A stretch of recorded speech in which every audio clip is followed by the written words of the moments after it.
Pedalling at a regular cadence will help you to ride smoothly. By that I mean trying to keep a good average power through the pedals rather than power surges or trying to use too big a gear. Most of us will have probably a slightly different preferred natural cadence.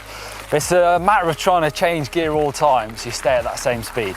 Keeping a smooth pedaling circle, pushing down and scooping up with your feet will mean that you use your leg muscles as equally as possible and let you ride further without getting tired or cramping. But also it will help you keep grip on your rear wheel and climb up slippery terrain easier.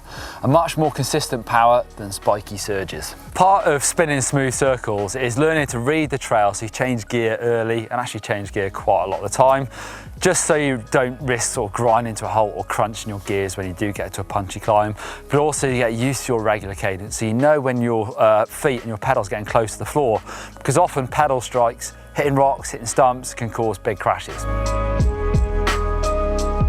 Learning how each brake independently, front or rear, affects the balance and grip on the bike is something that when you master really differentiates mountain bikers from the rest of the world of cyclists. Just try riding around in a slow circle and grabbing that front brake. Obviously that really wrenches at the handlebars. It's a bit of an exaggeration, but imagine riding around a corner and pulling the front brake, how that affects your grip. Dragging the rear brake around corners can actually make the bike feel a bit more stable. But obviously if you add a bit more speed and a bit of lean, that turns into a skid. And you can actually use that on the trail, obviously sparingly, you don't want to be ripping up trails, but if you get to a really tight corner, it's a bit loose, just giving it a bit too much rear brake can help you get around that tight corner. It's actually quite common to see beginner riders going over the bars just from the front brake, because front brakes, disc brakes, are so good now. So it takes a while to learn to respect that front brake and know when and where to use it. But also situations, it might be better to get off the brakes completely. Sometimes where it's really slippy, it's better to just look at trying to get around the corner rather than try and brake at the same time. That can be quite scary. Looking is such an easy skill to think about, but I think it's quite a hard one to master, so you do it all the time. But really it helps in corners, trying to look to where you want to come out of it.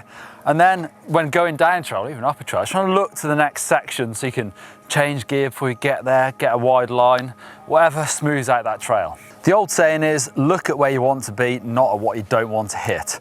See that big hard tree on the exit of that corner? Yes, well that's coming your way. Look at the good line coming out of the corner or the smooth line through the horrible technical bit, and hopefully that's where you'll go.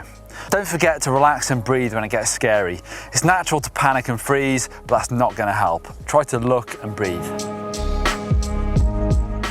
Not exactly an essential skill, but hopefully as you get hooked by riding, your fitness is going to improve quite quickly. And it's really going to help your riding skills because you can ride fresher for longer. Even experienced riders get tired near the end of a big ride, and that's where a lot of crashes and accidents can happen. So as you get fitter, hopefully you'll stay more composed all the way through the ride, and your arms and legs will stay strong enough for that massive compression at the end of the ride. And hopefully you'll ride smoother and further and enjoy it more, and that's what it's all about.